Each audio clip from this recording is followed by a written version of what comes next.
Chapter 3. Atchinson. Atchinson is a quaint, small town nestled in the heart of rural Kansas. With a population that barely exceeds a few thousand, the town exudes a sense of serenity and timelessness. Its streets are lined with historic homes and locally owned businesses, giving it a charming, if somewhat sleepy, character. The pace of life here is slow and steady, with locals going about their routines with a quiet sense of purpose. The town's layout is simple, a few main roads intersecting with smaller, winding streets that lead to sprawling farmland and wooded areas. Atchinson is marked by its well-preserved architecture from a bygone era, including a picturesque courthouse and a handful of old, stately churches. The landscape is dominated by open fields and gently rolling hills, adding to the town's sense of isolation.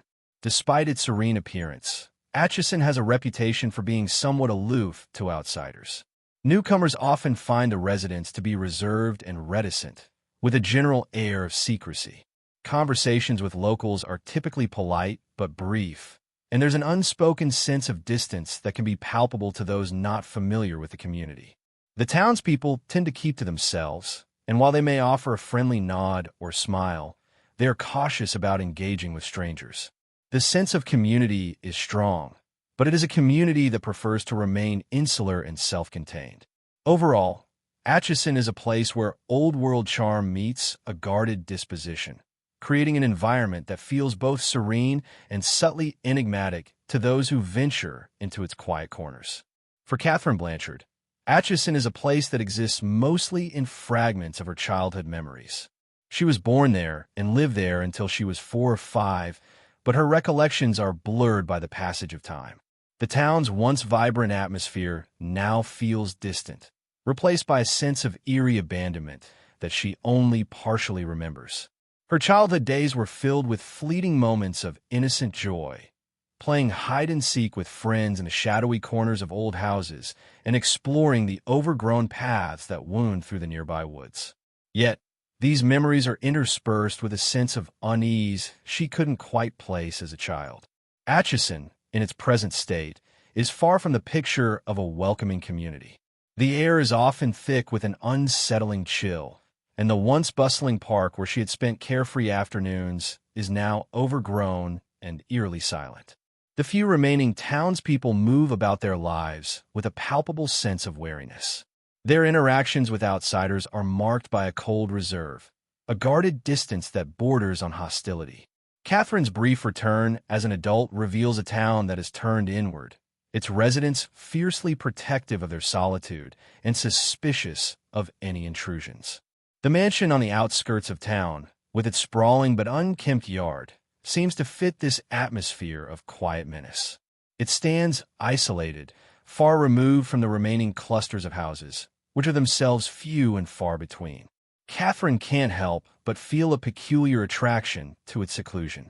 The idea of being alone in such a vast, desolate property both frightens and excites her. She envisions herself sitting on the mansion's porch, the endless night stretching out before her, sipping hot chocolate while wrapped in a blanket against the chill. Her plans to turn a room into a writing study and another into an art studio seemed both hopeful and tinged with the haunting possibility that the mansion's solitude might hold more than just peace. As she flipped through the house listings under the dim light of her balcony, Katherine's excitement about a fresh start battled with the unsettling atmosphere that seems to pervade the town. The mansion represents a chance to reconnect with her past, even if that past now seems to hold shadows of something darker and more mysterious. Atchinson, with its cold, creaky streets and its watchful, unwelcoming residents, promises a new chapter, one that will test her resolve and perhaps uncover secrets she's not yet prepared to face. Katherine's childhood in Atchinson was marked by a sense of boundless curiosity and a thrilling, albeit eerie, sense of adventure. The town, with its winding streets and shadowy corners, provided the perfect backdrop for the games she played with her only friend, Sarah. Their days were filled with the innocent exuberance typical of childhood, but they were also tinged with a touch of the macabre that seemed almost fitting for the town's atmosphere.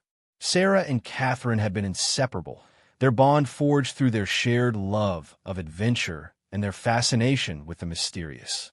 They would spend hours wandering through the overgrown fields and abandoned buildings, their imaginations turning every dilapidated shed and darkened alley into a potential crime scene. They fancied themselves as detectives, piecing together clues from their surroundings and concocting elaborate theories about the mysteries they believed lurked in the shadows. One of their favorite cases involved the unsettling disappearances that had plagued Atchinson for years. The town had been haunted by a series of unexplained vanishings of children, cases that remained stubbornly unsolved. These disappearances were the stuff of whispered gossip among the townsfolk, and while the local authorities had conducted investigations, none had yielded any answers. The stories were a staple of local lore, spoken of in hushed tones and serving as the backdrop to Katherine and Sarah's childhood fantasies. Determined to unravel the mysteries, Katherine and Sarah would fashion themselves as amateur sleuths. Armed with makeshift detective kits, magnifying glasses, notebooks, and a flashlight, they would set off on investigations, scouring the town for any sign of clues or hidden secrets. They'd comb through the forested areas, their footsteps muffled by the thick underbrush, and explore the abandoned buildings on the outskirts, their imaginations running wild with every creak and rustle in the dark. The disappearances, though never fully understood, became a central part of their play. They'd imagine secret hideouts and hidden passages, constructing elaborate scenarios in which they would discover the truth behind the missing children. These games were tinged with an unsettling sense of reality, as the disappearances were not just fabrications of their minds, but real, painful events that had left scars on the town's collective psyche. As she grew older, their investigations became less frequent, and their focus shifted to the everyday concerns of adolescence. Yet, the shadow of those unsolved mysteries lingered in the recesses of her mind. The cases were a reminder of the town's darker side, a side that Katherine would revisit as an adult, now viewing Atchinson's secrets through a different lens. The mansion on the outskirts of town, with its isolation and air of mystery, seems to echo the intrigue of those childhood investigations. Katherine, returning to Atchinson, feels a pull towards the mansion that is as much about reconnecting with her past as it is about confronting the lingering enigma of the town's unsolved disappearances.